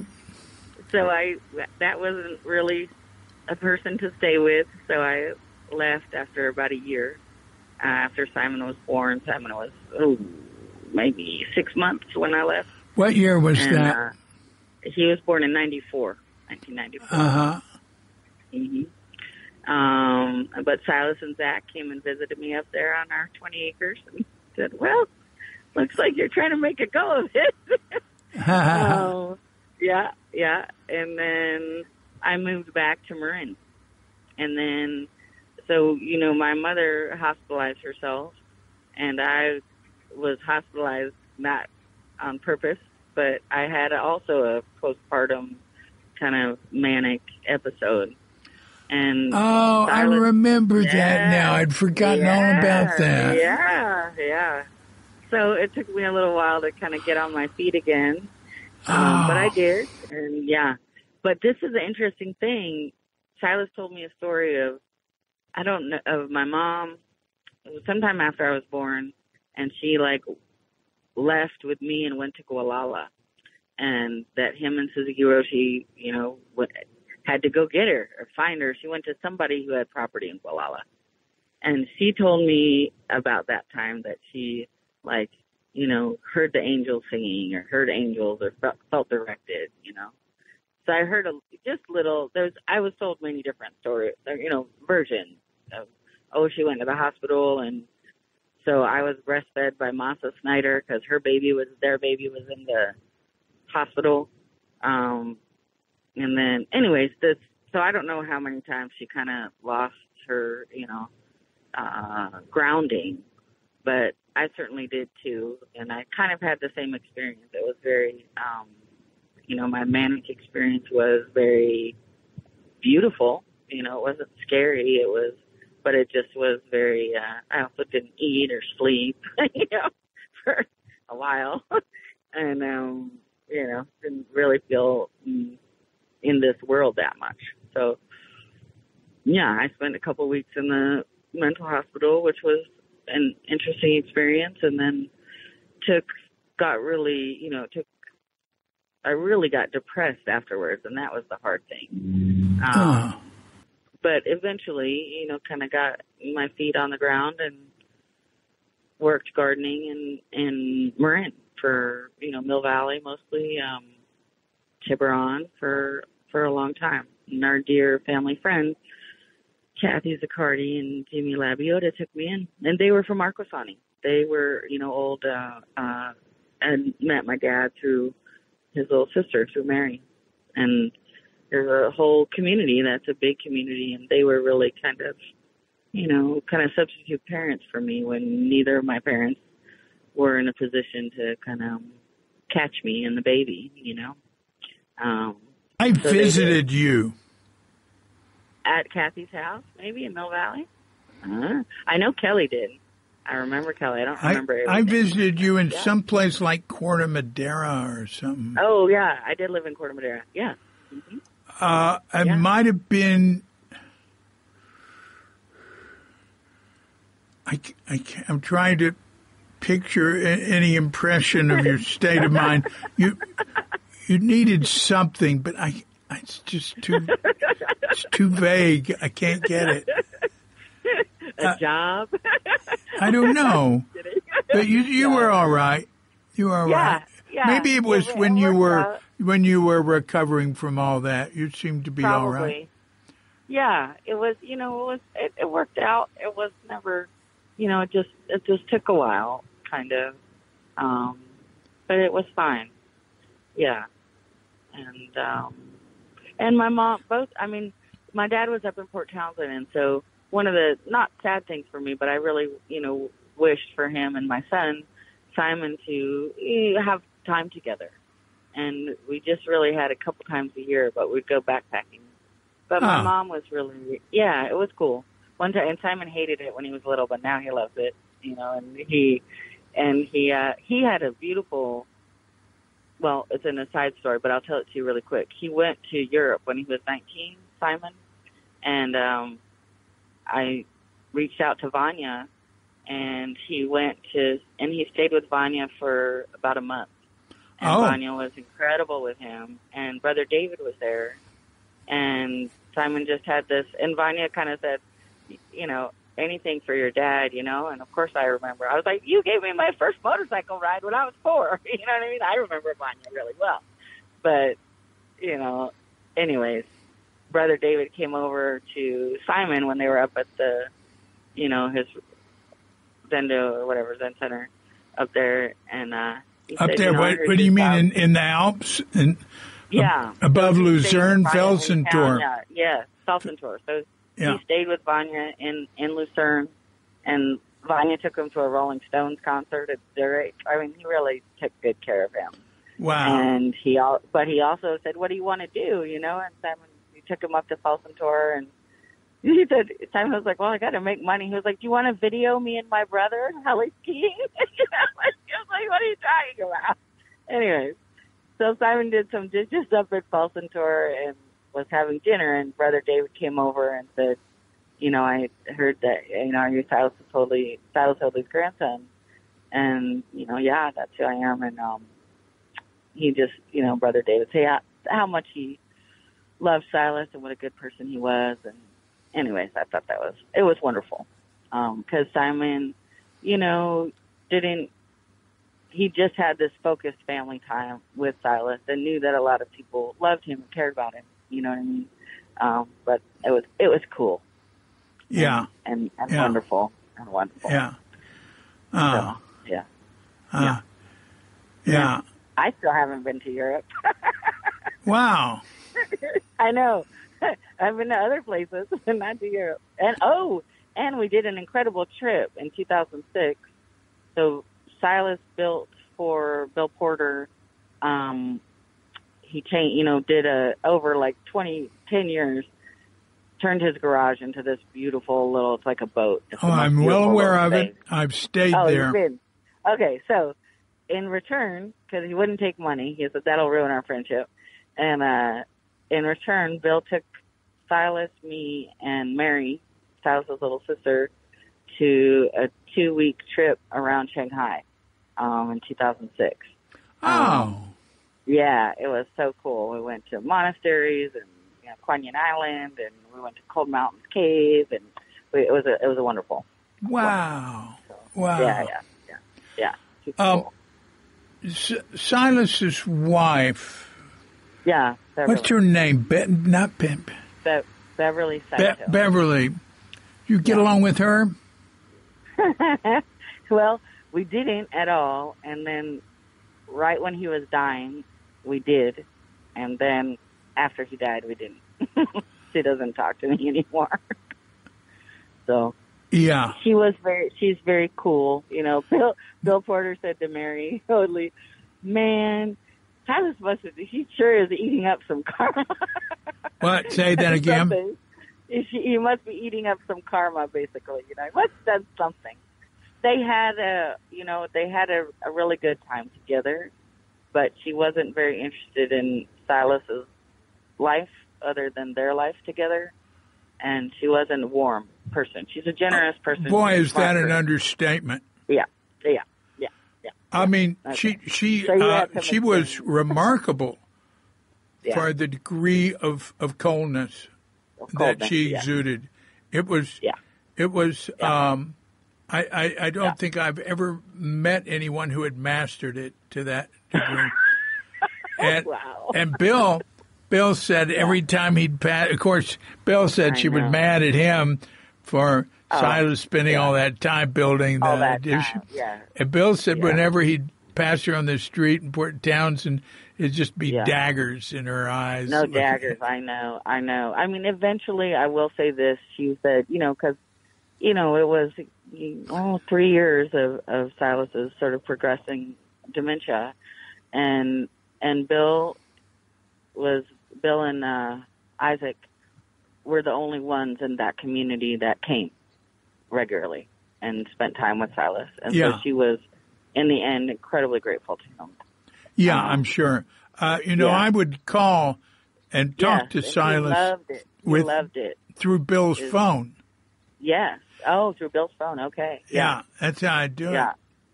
And Bill didn't wonderful. use his iPhone. He would charge it up just for the walk. Just for that. Oh. Yeah. I mean, Bill's so wonderful. I'm so, it was he's great. And through that, I was up a couple times a year, 3 or 4 times a year in the end. And Mary and Roger came up a lot. Their daughter was in Portland, and so they would come up. And they were like, my Uncle Roger was like, she's trying to poison him. Just because she was so cold. She fed Silas, but she just didn't have a warm aspect. And when anybody would show up that had, me or whatever, Silas, the last, we had a wonderful time. Some beautiful, joyful self, and his mind would wander into things, and I don't care.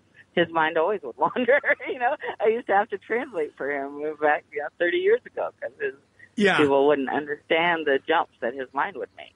Now, that bothered Silas a little. He mentioned to It me was hard. that It was. that people You did get frustrated. he had a very philosophical, abstract way of talking. Yes, very. But boy, he sure was loved at Zen Center. And when Suzuki Roshi was in his final months at Zen Center, Silas, even before that, Silas was giving lectures in the Zendo. He was the only person that I remember Suzuki Roshi asking to give lectures, who was a student of his. I don't remember anybody else, but I was living at Tassajara, so there might have been someone else. But to me, it was Silas. Yeah. It was. That's why I say Silas was clearly in line to get transmission. Yeah. But Suzuki just didn't understand. People tried to tell him that that he couldn't leave stuff up to Dick. Right. But he just didn't understand. But that's all right. It all worked out anyway. Yeah.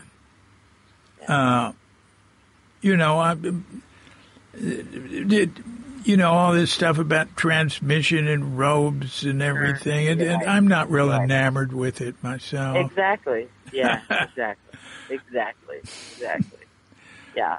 But I was reading. Go ahead. No, I was saying, but I'm not against it.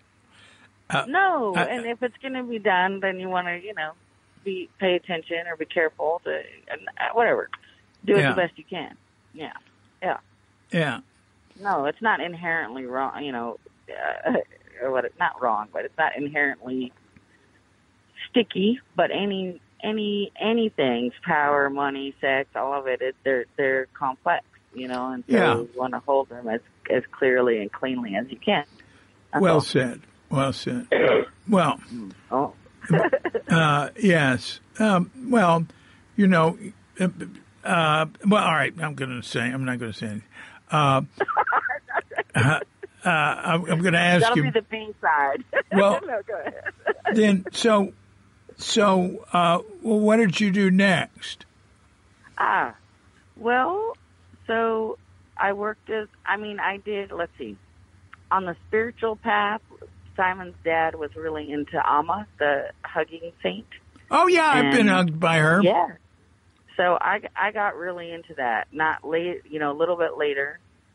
I met her when I was pregnant, and she was touring in the United States, and so I jumped, all in. I was all in, and I would do summer tour, and oh my goodness.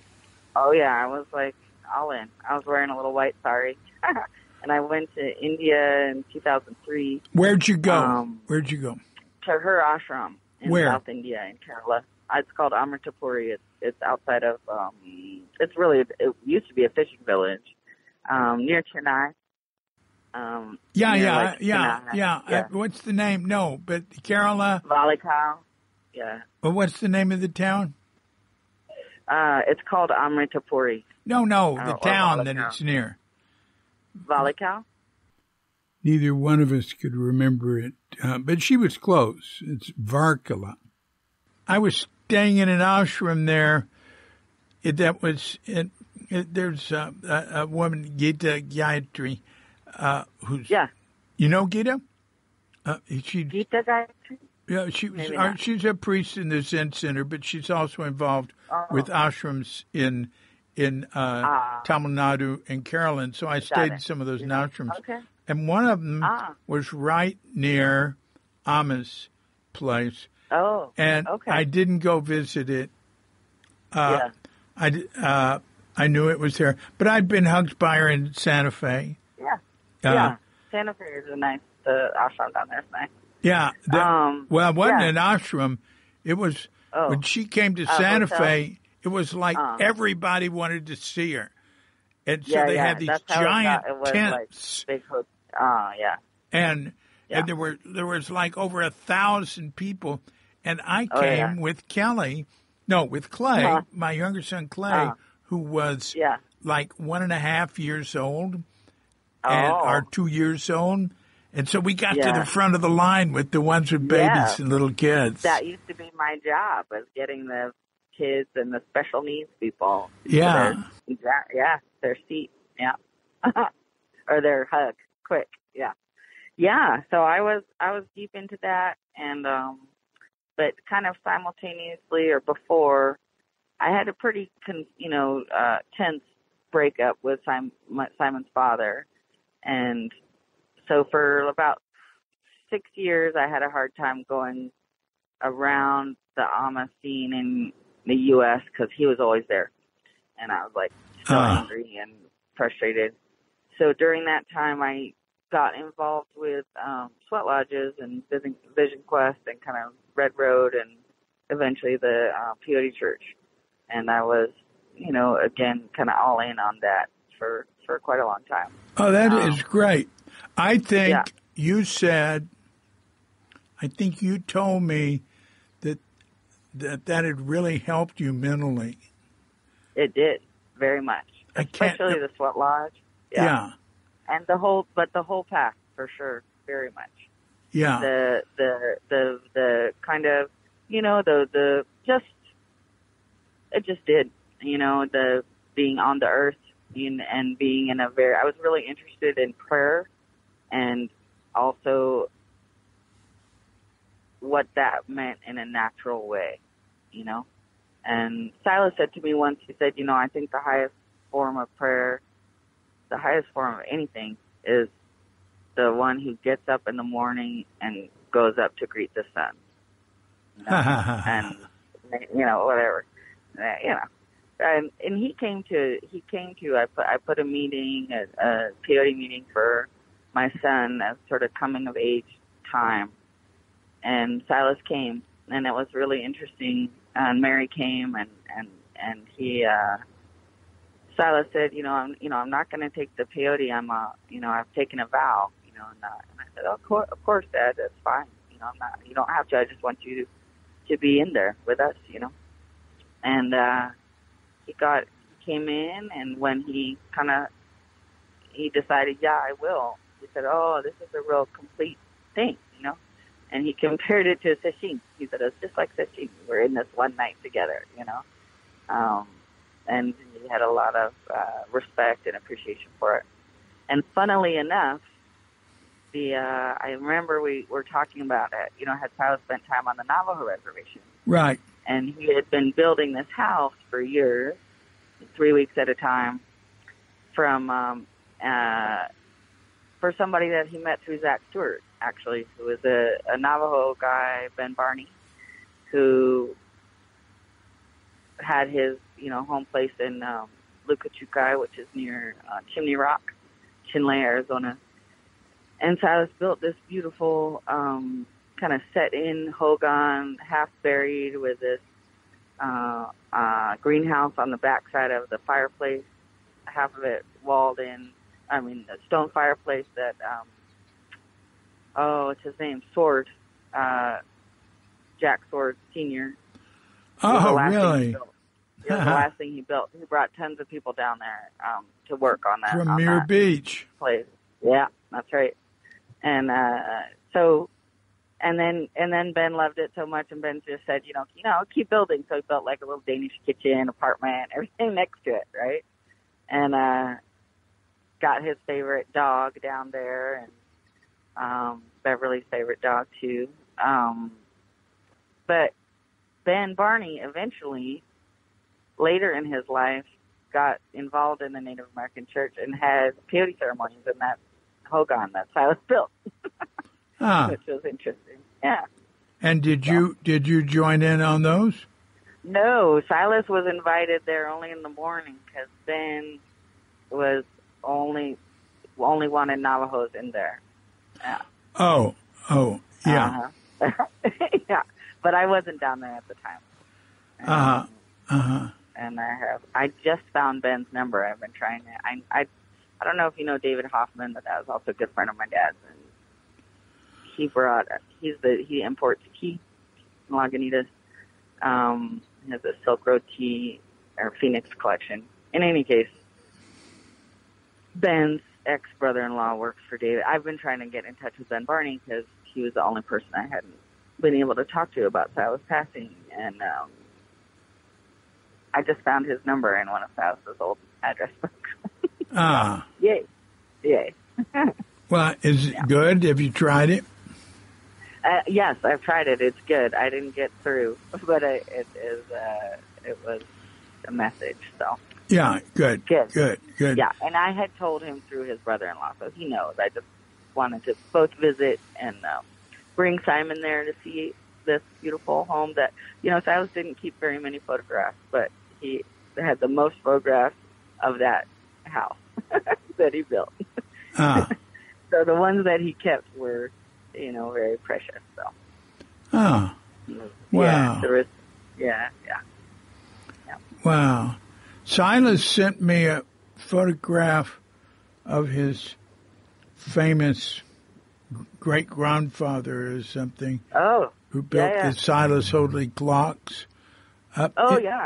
Something like that. It's on his page on Cuke.com. Yeah, absolutely. There's a lot of interesting people in that family, for sure.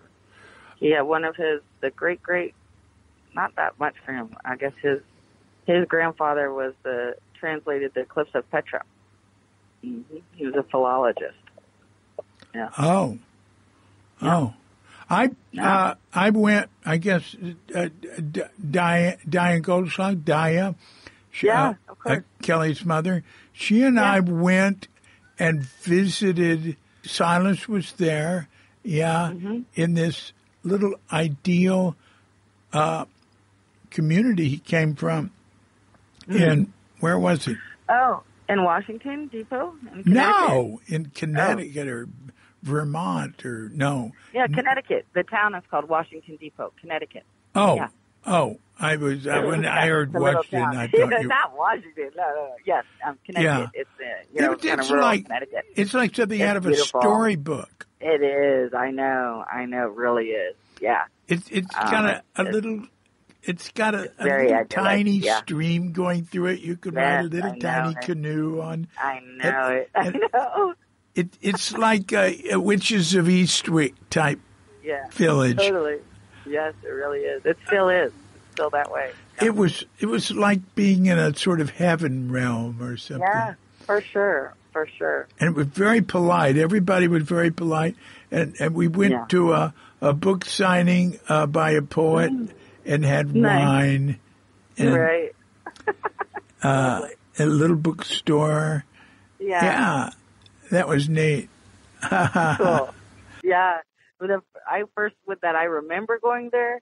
I went there when I was 7 for my grandmother's funeral, but I remember Silas drove me across country when I was 12, and we stopped and saw a lot of Chick Reader and different people, but we spent a couple weeks there, and it was so fun.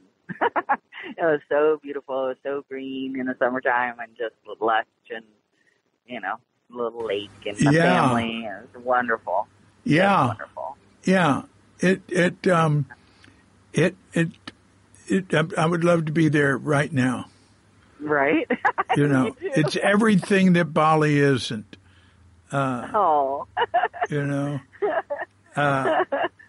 It's clean. It's pretty. You can walk everywhere. You can walk everywhere. Yeah. Sure. And you've been there now so long, haven't you? Yeah, we're going on 11 years now. Wow.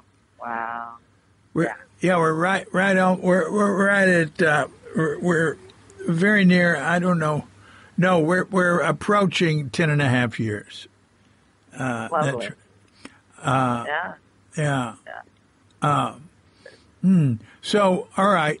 Now, what happened next? For me? Yeah. Gosh, I moved. Well, so I was gardening. I worked for various people, but I worked for Peter and Mimi Buckley, he was the third partner with Susie Tompkins and Doug Tompkins in Esprit. So I worked at a beautiful property on Mount Tam for years, Fern Canyon. And then I worked for Hans Schifflin. Did you say Thompson? Tompkins. Tompkins. Wow. From, those Esprit folks from the clothing company. And then later I worked at Paul and Anna Hawkins' house. And the guy who bought it was called Hans Schifflin. He has a foundation. And we were the garden team and did all kinds of fundraisers there for all kinds of people, some really cool people. Heyday Books, Gary Snyder came. That was cool. Different, all kinds of, whatever, the King of England came, whatever his name is now.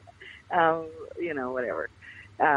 But so I worked, in kind of estate gardening and, raised my son. And my mom suggested I get on this list for affordable housing in Reyes Station that they were building.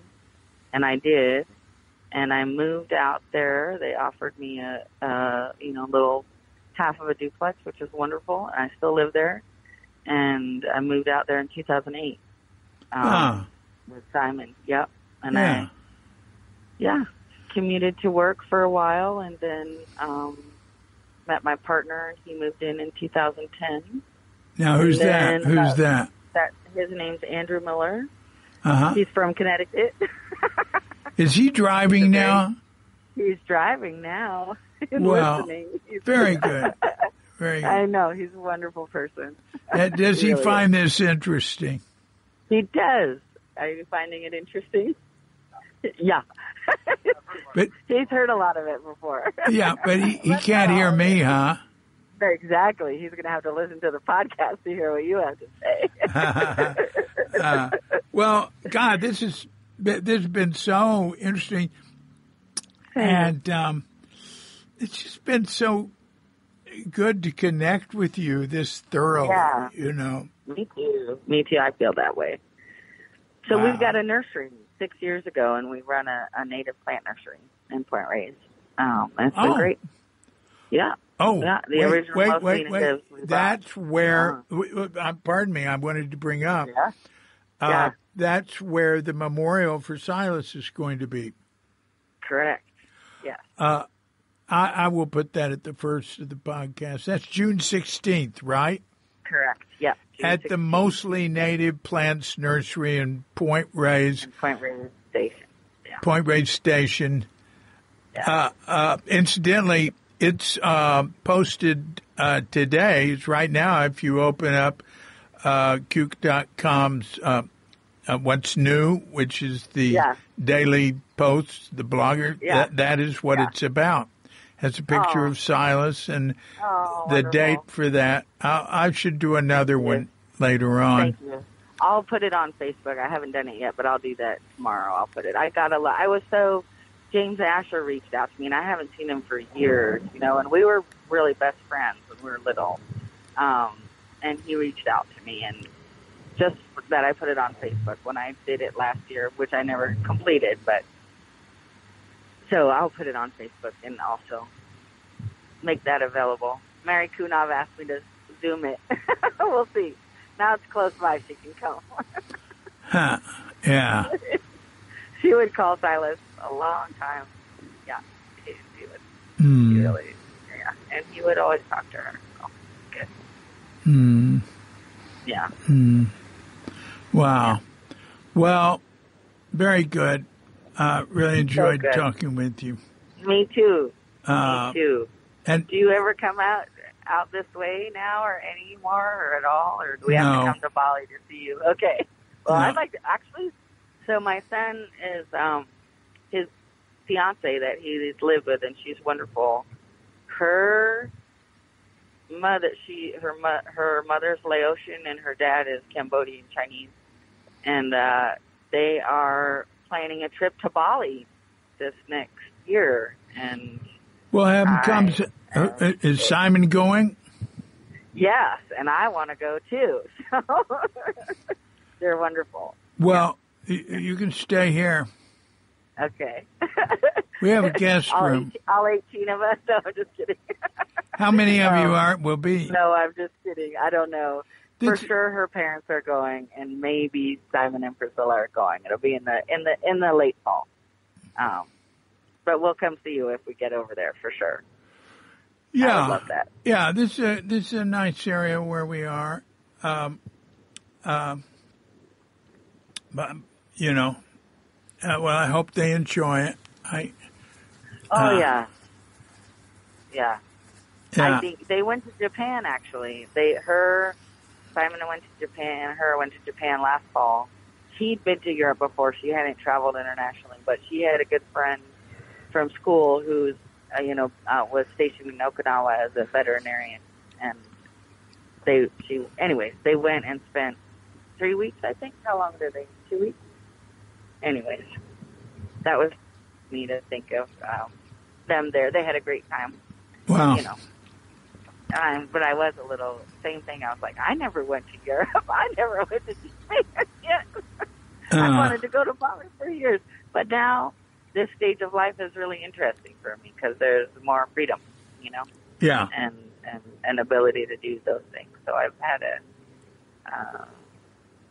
looking forward to traveling because I enjoy it very much. Yeah. Yeah. Well, please come by. Anyway. Thank you. At this point, Amber and I talk about Bali, and you say, well, yeah, she does. Her son does have a plan to come to Bali, and she might come with him. So we talked about that. So I cut all that out. And so then, I said something like, well, tell me more about Silas and Kathy at Green Gulch or whatever. She did the first flower farming in Spring Valley with Alan Chadwick. She was the first flower farmer, and she loved it. She loved being at Green Gulch. We had a wonderful time. Oh, good. And, good. Yeah, we would walk the hills and, just loved it. She loved it. I have a beautiful photograph of her, with a bucket of flowers on her hip and just, yeah. Oh, send it. Okay, I'll find it and send it to you. Yeah. This is good. This is good. Yeah. And she did, I don't know if you knew, you probably knew, but she did, I'm sure she told you, that she was George Wheelwright's, letter writer when he came back to Green Gulch and was living there. That's later on. Yeah, much later. But in the early, so after, let's see, what else was she? Well, she was with David Cohen, that was their, they got together and, so they were together like 4 or 5 years. He wanted he wanted kids and she didn't, or think she wanted to have more kids. And they, they had a pretty good time together for 3 or 4 years for sure. Oh, that's good to know. I mean, she was raising me, she was very involved in my school and driving me back and forth and, working it out with Silas, and they were really good co-parents. They were very positive and very supportive with each other. When did he buy the place in Forest Knolls? They bought it. They both owned it, and that's why they sold it. They bought it in 1972. I remember visiting him there, not her. She would come over and visit it. Yeah. Yeah. Right, but she would come over because he then got together with Kate, and he lived with Kate. And, we traveled to Guatemala and did all that in 1976. We had a great time. She was really good friends with, Louise and Nick were on our same, trailer when we lived up there. That was maybe a little bit later. But Johanna was, Dan Walsh's daughter. She and I were close. And so, they just were doing all the Green Gulch stuff. It was all about the farm and the building then. Yeah. Right? Louise and Nick were there. Yeah, they lived, I'm trying to think of what year. So my mom and David Cohen bought a trailer, and it was parked up, I don't know what you call that, but where Paul Disco lived eventually. Louise and Nick lived in that trailer. Far out. Yeah. Well, so what was Silas doing? Silas did all kinds of things, but he was doing still sitting on like boards like the Farallons Institute, and his friend, the whale lady Barbara, and doing his nonprofit bank. And then what was his and nonprofit thing? Oh, he founded a bank called the Nonprofit Bank. So you could borrow money. That's it. You could borrow money with no interest, or you could, offer yourself as a, donor to. What year did he do that? 73. Maybe. Yeah. And he was also scraping boats in Sausalito. He was doing what? Like scraping barnacles off of boats. Oh, he was scraping barnacles on boats in Sausalito. You remember that place, Hand Loggers? Of course. He lived at Hand Loggers. Hand Loggers is a really good friend of my dad. Yeah. Yep. He lived there. That's where he cut off his finger. Did you hear that? It said, here, I'll play it again. That's where he cut off his finger. And I didn't notice it when she said it, because right at that point, there's a couple of seconds of blank. It's blank. Didn't record. So I sent her an email. I had a vague memory of this. I said, you were saying that's where he cut off his finger, right? And Kate was just telling you about it. And she brought back and said, yeah, he cut the tip of his finger off at Hand Loggers. I think his third finger, which is the longest, on the right hand. And she said she remembered being 8 years old when it was, bandaged up and healing. So that was pretty neat. Hand Loggers, incidentally, was a fine hardwood outlet that was originally in Sausalito and then moved over on this road to Larkspur Landing. It was a little like being out in the country.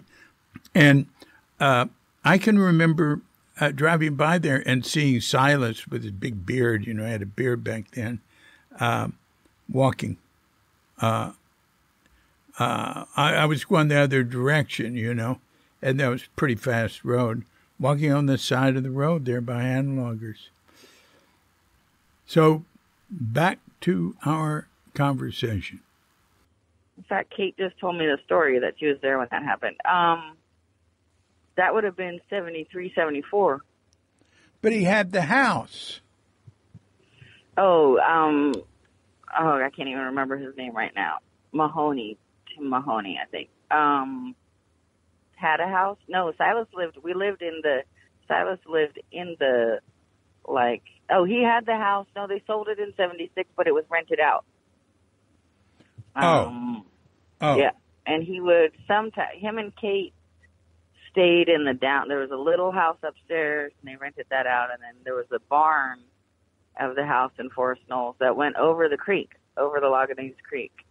And they lived down there, and he built a little, steam room, an outhouse, and the bees, he was making jewelry with Kate. They did jewelry. Did he build an outhouse, or did he build a compost privy? He built a compost privy. Right. And a gorgeous steam room with a clawfoot tub and a wood fire. Yeah, it was great. Well, very good. Wonderful. Wonderful talking with you. I can't believe how good the reception is. I know. We're just driving through the desert here. No problem. I know. We've made time. I've done that drive many times. I love it. I believe it. Yeah. Me too. Death Valley. I love going through Death Valley and staying in Las Vegas one night.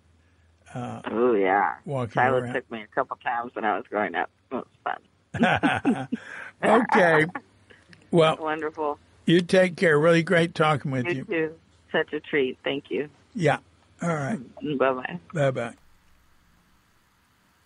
So thanks a lot, Amber. Really appreciate that.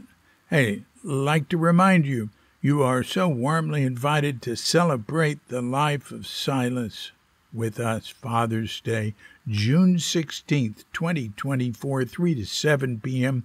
at the Mostly Natives Nursery, 54 B Street, Reyes Station, California. With love, Amber Hoadley, Drew, Simon, and Priscilla. And the Mostly Natives Nursery is what Amber and Drew tend to and started and run in Reyes Station. Thanks a lot. So this has been a Cuke Audio Podcast. I'm DC, Poobah of Cuke Audio and Cuke Archives, coming to you from Sleepy Sanur with Dogget Bandita, Feline Manis, and dear lovely Katrinka. And we're wishing you and yours and all of us a grand awakening.